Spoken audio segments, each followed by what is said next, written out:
A weary single dad offers a ride to a quiet woman with twin babies. What follows isn't just kindness, but a journey of healing and a second chance at family neither saw coming. Now, before we begin, if you believe in healing in chosen families and the quiet magic of kindness, subscribe and let's walk this path together.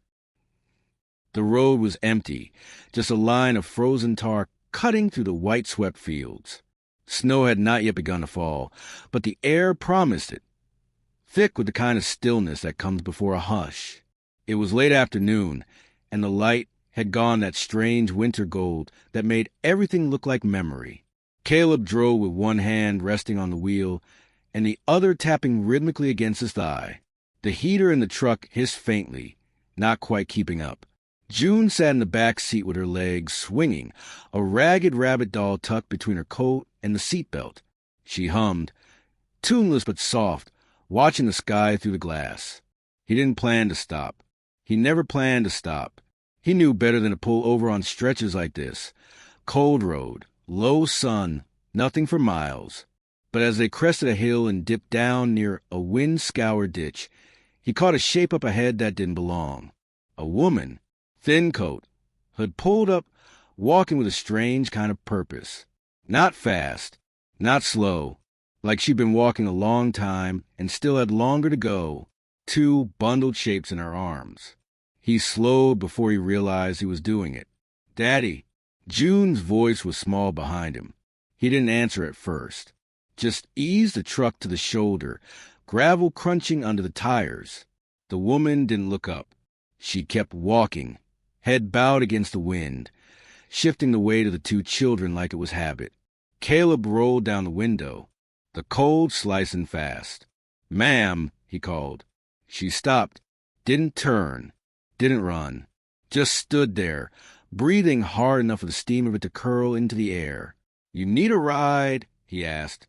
"Got room." She turned, slowly. Her face was pale, almost gray in the failing light, but her eyes were sharp, guarded but not panicked. She stepped closer, snow crunching beneath her boots. One baby stirred beneath the blanket, and she rocked it instinctively. "I don't got money," she said, not asking for any. "I don't know where I'm going," she added more quietly. Caleb nodded once. "That's fine. Truck's warm, safer than the road." Still, she hesitated, looked past him to the little girl in the back seat. June waved once, shy and open like only children can be. The woman exhaled and climbed in. They drove in silence. The heater ticked. The wipers whispered across the windshield. June passed her juice box through the seat gap, and the woman blinked at it before accepting. Her fingers were red at the knuckles. "My name's Caleb," he said, not looking over. "This is June." The woman's voice, when it came, was the sound of gravel softened by rain. "Ella." The babies didn't cry. That struck Caleb more than anything. They were so still, their breaths barely visible beneath the blankets. One of them had a threadbare mitten poking out, stitched with blue yarn. The miles passed like shadows, quiet and long. Eventually, Caleb said, "We're not far from a place we can stay the night. Diner's open late. I know the folks there." Ella didn't reply, but when he turned onto the narrow gravel lane that led toward the diner cabins, she didn't protest. She looked out the window with the tiredness of someone who'd been refused too many times to expect kindness to last. Inside the diner, warmth hit them like a memory. Coffee and fried onions and pie crust. June scrambled into a booth. Caleb ordered stew and hot water, extra bowls. Ella sat across from him but a little off-center, as if trying not to take up space. The waitress, Dee, brought extra biscuits without asking. She looked at Ella once, then at the babies, didn't say a word. "You headed far?" Dee asked Caleb. He shook his head. "Just needed off the road a while." She gave him a knowing look, the kind women say for men who don't say much but mean well. Then she topped off his coffee and walked away. June giggled at something, her mouth rimmed with broth. The babies stirred when Ella sipped tea. She adjusted their blankets with practiced care. Her sleeves rolled up, and Caleb saw the faint edge of bruises. Not fresh, but not old enough. He didn't ask, and she didn't explain. When they stepped out into the cold again, it had started snowing. Thick, slow flakes that felt like feathers. The diner sign buzzed faintly, casting a yellow glow over the gravel. "There's cabins," he said. "They're cheap. Heat works, mostly. I've stayed before. They're good folks." Ella shifted the babies and looked up at the night sky. Snow caught in her lashes. Her lips moved like she was weighing each word before speaking it aloud. "I can take the floor," she said. "Don't be foolish," he replied gently. "You'll take the bed. Kids need warmth. June and I'll manage. You don't even know me." "No, ma'am, but I know what tired looks like. And you're tired deep." Her breath shook as she exhaled, and for a moment he thought she might argue. But instead, she nodded once and followed him toward the cabin with steps that were quieter than snow. The room was small but clean. 2 narrow beds, a space heater rattling in the corner, and a window that let in the silver wash of moonlight. June claimed a cot near the door. Ella stood by the second bed, still not sitting. Caleb placed a thermos on the bedside table. "It's chamomile. Helps." She nodded but didn't move. He reached into his coat pocket and hesitated. Then he took out the folded glove. The left one, wool, soft, with a little patch sewn into the palm. It had belonged to Emily, his wife, lost too many winters ago. He didn't explain it, just left it beside the tea and closed the door quietly behind him. The night outside was crisp, not cruel. He sat on the tailgate of the truck, looking out over the field as snow gathered in the grass. Lights from the diner flickered once, then steadied. He could hear June talking softly through the window, her voice drifting like lullabies.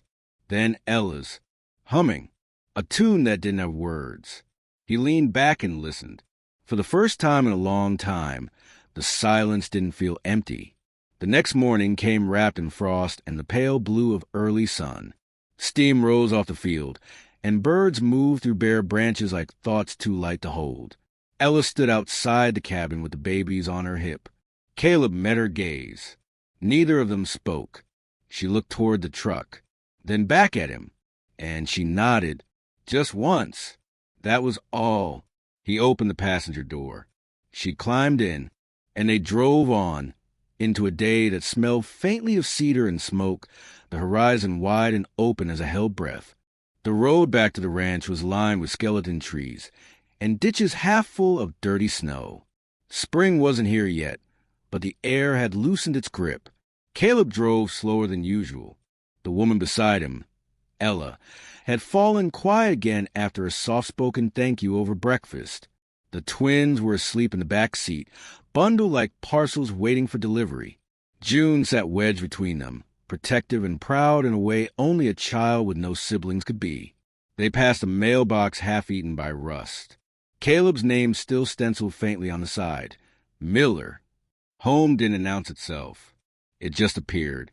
A lean gravel path curled off the main road into pasture and brush, ending at a low, weather-stained farmhouse. The paint had surrendered years ago. The porch sagged a little on the left. One shutter flapped against the wind like a tired hand, waving down the years. Caleb parked and cut the engine. For a moment, nobody moved. "This is it," he said. Ella nodded once, like that was more than she'd hoped for. The screen door squealed. The hinges needed oil. He led them inside, wordless, letting the warmth of the place speak where he couldn't. The stove still held coals from last night. June tossed her coat over the stair rail, the rabbit doll flopping behind her.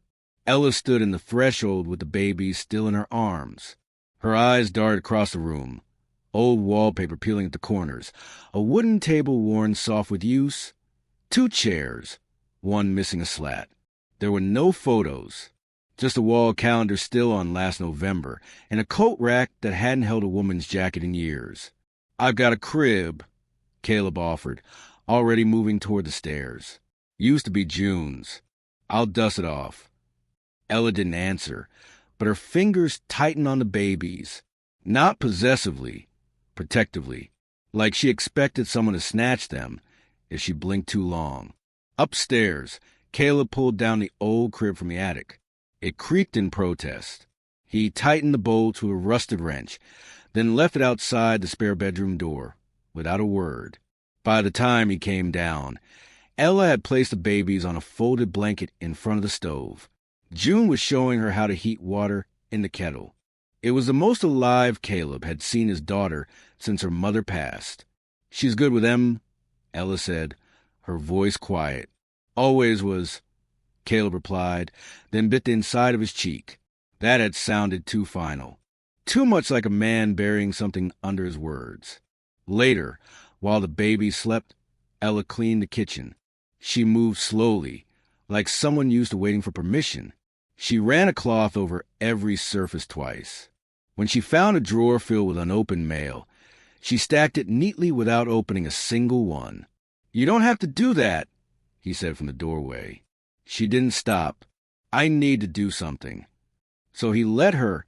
That night, after June had curled up with her rabbit and the stove's fire had dwindled to embers, Caleb sat at the table with a mug of tea he didn't remember pouring. Ella joined him, her hair loose and damp from washing. The room smelled faintly of soap and wood smoke. Neither spoke, but the silence felt less like absence now, more like an understanding. She touched the edge of the table, then glanced at the mug in his hands. "Did she sit here?" she asked. He didn't pretend not to understand. "Yeah." Ella's fingers traced a circle in the wood grain. "I won't stay long. Just till the frost breaks." Caleb stared into his tea. "You stay as long as the road behind you is colder than the one ahead." A log shifted in the stove. Sparks popped in the quiet. Ella looked away. "That might be a long time." He didn't reply. In the weeks that followed, days took on shape. Mornings were slow. The twins, Rosie and Ruth, she told him one day without ceremony, woke early, soft cries muffled in wool. Ella rocked them by the fire until the kettle whistled. June insisted on being their official big sister. She carried their bottles like sacred vessels, proud of every task. Ella didn't talk much, but she moved through the house like she belonged there. She swept the porch. She hemmed June's torn dress. She made coffee the old way, slow drip through a cloth, and Caleb started looking forward to the smell more than he meant to. He tried to keep out of her way, but he noticed things. The way she paused before opening a door, how she always sat with her back to a wall, that she never took off both shoes at once. On the fifth night, she found a stack of letters by the window. Caleb had written them during the first year after Emily died. Notes to no one, folded in envelopes, addressed but never stamped. She didn't open them, just sat beside them a long while before gently placing them back in the drawer. The next morning, the crib had a quilt over it she hadn't come with. "I used scraps," Ella said. "Some from my coat, some from the girls' old wraps. Hope you don't mind."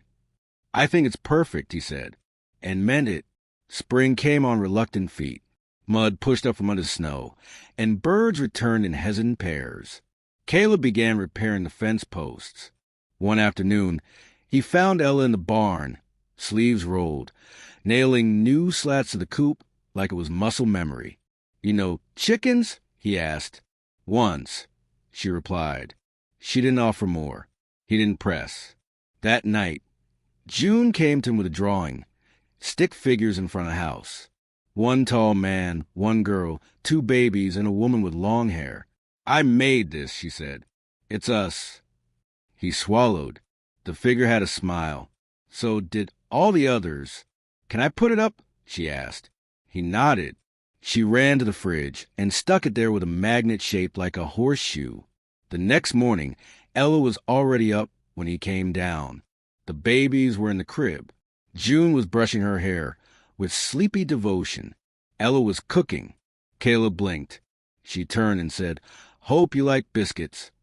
They ate in the quiet, the kind that didn't need words. The butter melted fast. The coffee was stronger than he liked, but he didn't complain. She'd made extra. Later that week, Rosie developed a fever. high and fast. Ella didn't panic, but Caleb saw the tremble in her fingers as she dressed the baby and wrapped her in 2 blankets.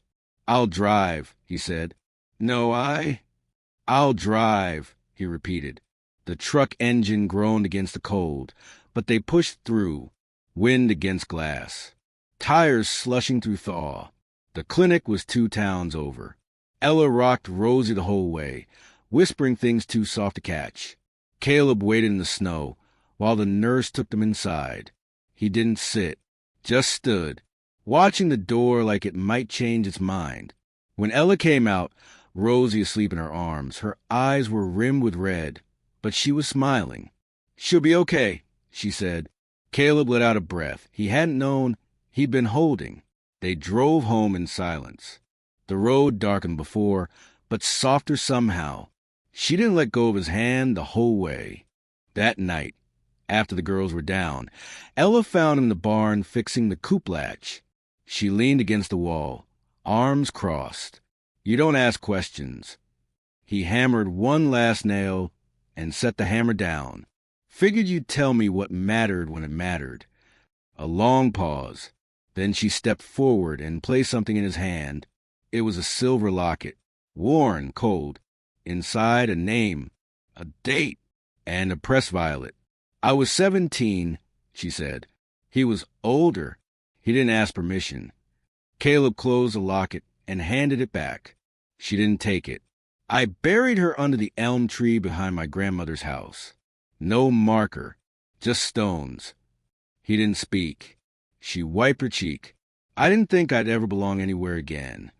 Caleb looked out toward the field, where the snow had thinned into patches of stubborn white. The wind carried the smell of thawing earth. "You do hear." Her eyes shimmered, but she didn't cry. Instead, she stepped closer and placed a locket on a beam, tucked between 2 rusted nails. "I'll leave it here," she whispered. He nodded. They stood there, not touching, not speaking, but together. And outside, spring was coming.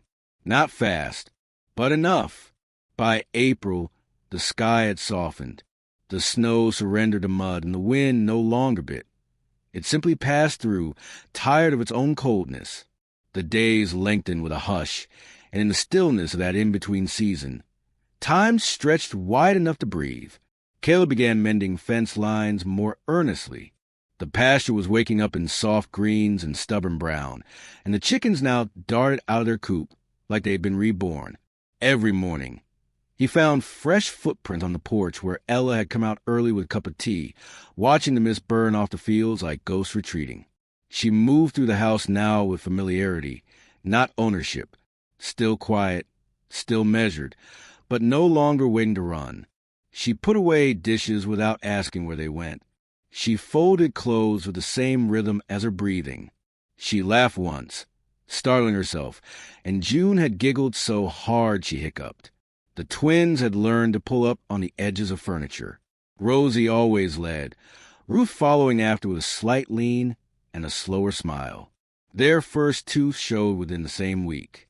Ella didn't celebrate aloud, but she kept a folded note in her apron pocket, and Caleb caught her smiling at it more than once. He began to notice other things, too.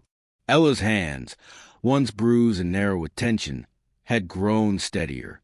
She fixed the drawer track in the kitchen one morning without comment. She hung a curtain over the window in the baby's room. A patchwork of her old shawl, June's outgrown dress, and a scrap from one of Caleb's flannels. She never said what it meant, but it looked like care. In the quiet between chores, Caleb started writing again. Not to Emily, to no one, or maybe to the future, if it was listening. He wrote about the rhythm of the place, how Ella stirred her tea in the same direction every morning, how June now hummed lullabies when she brushed her hair, how the twins had started laughing in their sleep. He didn't know if it meant anything, but it felt like something was mending, slowly, stubbornly, like root beneath frost. And yet, one evening, he found Ella out by the ash tree, staring at a photo in her hand. She didn't hear him approach. "It's my mother," she said when she noticed him, "and the house I grew up in." The photo was creased down the center, almost torn. A white-clapboard home stood in a field of wild daisies. A woman in a faded dress held a baby too small to name. She died when I was 13, Ella said. I don't think she ever forgave herself for staying so long. Caleb didn't move. She used to stand like this, Ella continued, just staring at the horizon like maybe it'd answer back. He looked out over the field with her. The sky had turned pink at the edges, the wind tugging gently at her sleeves. She left once, she whispered, took me with her. We were gone 2 days before he found us. There was no need to ask who. I swore I wouldn't be her, she said. You're not, Caleb said softly. She folded the picture slowly and placed it inside her coat. Later that night, he found her burning a letter out by the fence. She didn't speak, just fed into the fire she'd built in an old tin bucket. The flames licked at the paper, curling the edges until it collapsed into itself. He watched in silence. She didn't cry, but she stayed by the embers until the last spark faded. The next morning, something shifted. Ella asked to drive the truck. He handed her the keys without a word. She'd never driven before, not truly, but she'd picked it up fast. A few jerky starts, then smooth as if the road was something she'd known in a past life. Caleb sat beside her, letting her learn by feel. June cheered from the back seat, the twins cooing with each lurch. Ella laughed again. The sound echoed down the road, brighter than spring itself. They drove to the edge of the river, where wild mint grew and the rocks warmed under the sun. June collected flat stones. Ella dipped her feet in the water and held the babies high, squealing as they kicked. Caleb just watched. Watched her hair uncoil in the breeze. Watched the color bloom back into her cheeks. Watched something fragile begin to look whole. That night, June fell asleep in the armchair with one of the twins curled on her chest. Caleb carried her upstairs, careful not to wake her. When he came back down, Ella was still sitting by the stove, one hand on the locket she'd once tucked in the barn. I wanted to leave, she said. I know. I packed a bag last week. Got as far as the road. He sat across from her, waiting, but I saw June chasing the hens, she whispered, laughing so hard she fell in the mud. And I thought, what kind of woman runs from that? She looked up, eyes shining. I've run from a lot of things, Caleb, but I don't want to run from her. He reached across the table, slow, steady, took her hand. She let him. The kettle hissed softly, and the wind slipped under the porch door like a sigh. 2 days later, a letter arrived. Stiff envelope. Courthouse seal. Ella stared at it for a long time before opening it. Her hands were steady. It was from the state. A custody summons. The twins' father had filed a petition, contesting her right to keep them, claiming abandonment, instability, unfit housing. She didn't scream, didn't shake. But Caleb saw the way her knees folded inward when she sat down, the way she cradled the envelope as if it were made of glass and grief. I don't want to go back there, she said. You're not alone, he told her. She smiled, but it didn't reach her eyes. That night, she packed again. Not to leave, to face something. She ironed the baby's clothes. She wrote down feeding schedules. She braided her hair and tucked a photo of her mother into her bag. At dawn, she stood by the truck, coat zipped, jaw set. I need to do this alone, she said. Caleb looked at her for a long moment, then nodded. I'll be here. She drove off just as the sun tipped over the ridge, her silhouette framed by gold and dust. The house felt hollow without her. June asked 3 times when Ella would be back. Caleb didn't answer. That night, he found her locket still resting in the barn. Dust had settled on it like time. He picked it up, thumbed the smooth silver, and felt something ache. He placed it on the kitchen table and waited. It was mid-July when the dust kicked up on the road again, but this time it came slow, careful, not the kind of arrival that declared itself, just one that slipped back into place like it had never left. The truck turned into the lane with its usual gravel grind, But the man who watched it from the porch held his breath like a man who wasn't sure whether to hope or brace. Caleb stood, tea cooling in his hand, eyes locked on the windshield. The door opened. Ella stepped out. The twins were asleep in the back seat. She didn't rush to the porch. She simply stood still, letting the quiet greet her first. Her face was sun-touched and tired, but not in a way that breaks you, in the way that deepens you. She was thinner. Her coat didn't quite fit right, but her shoulders, they held a new line. Not pride, not yet, but something close to peace. Caleb came down the steps one at a time. He didn't speak. She didn't reach for him. Not yet, but her eyes softened when they met his, and he felt something in his chest finally release. "They're mine," she said, her voice a whisper under the cicadas. "I know," he said. "I never doubted it." The court had tried to see the paperwork first, the man's claim, the ink, the formality of it all. But Ella had brought more than words. She brought truth that lived in the curve of Ruth's laugh and the soft way Rosie reached only for her in a room full of strangers. She'd spoken plainly, clearly, not as someone defending, but as someone standing in the place she'd built with her own two hands. And when the judge looked at the babies and at her, the verdict had been quiet and final. She'd driven back alone, miles under her tires and prayers folded into every mile marker. Now she was home. June was the first to break the spell. She burst out the screen door, the rabbit doll flapping behind her like a flag. She threw herself into Ella's waist, squeezing hard. "You came back," she said. Ella knelt, kissed the top of her head. "I promise." Later, after the twins were laid down in their old crib, after June had fallen asleep in a tangle of blankets in joy, Caleb found Ella out by the barn again. She stood in the half-light, arms folded, watching the wind stir dust. "I kept thinking about that night," she said. "The first one, snow on the porch, your glove on the table." He remembered. "I didn't know where I was going." "You don't have to know now, either." She turned to him, mouth bent in something almost like a smile. "It feels different this time." "How so?" "It's not that I don't know where I'm going. It's that I know where I want to stay." He didn't answer, just reached for her hand. She let him take it. The days settled again, but they were changed now, not by grand gestures, but by the steadiness of them. Breakfast had more laughter. The house, once full of quiet like a held breath, now exhaled in warm sighs. Ella planted mint outside the kitchen window. Caleb built a new porch swing. June learned to braid Ruth's hair and read Rosie books with too many big words. The land grew greener, as if it had been waiting too. One afternoon, Ella walked into the kitchen to find Caleb at the table with a chisel and a small slab of cedar. He didn't say what it was for, just worked quietly, shaping the wood with care. The next morning, she found it nailed above the archway between the living room and the stairs. It said, "Rosie, Ruth, June, Caleb, and Ella."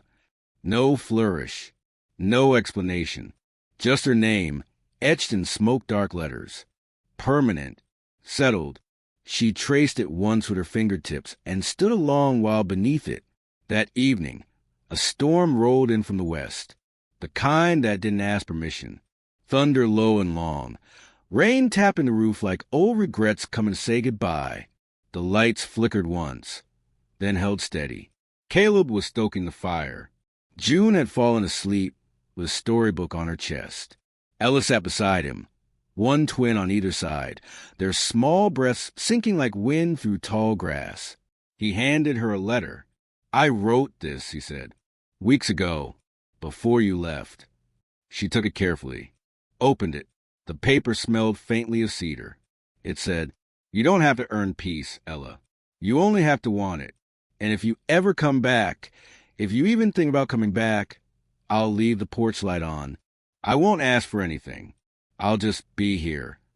She folded it slowly, looked at him, and then, finally, leaned into his shoulder. The fire cracked softly. Rain sang its lullaby against the roof. She reached for his hand, lacing their fingers together. "I'm not going anywhere," she said. He closed his eyes. "I know." The house breathed, and outside in the wide, dark fields, the wind carried no fear, only the smell of earth, of mint, and of home. If this story touched you, subscribe or share where you're watching from.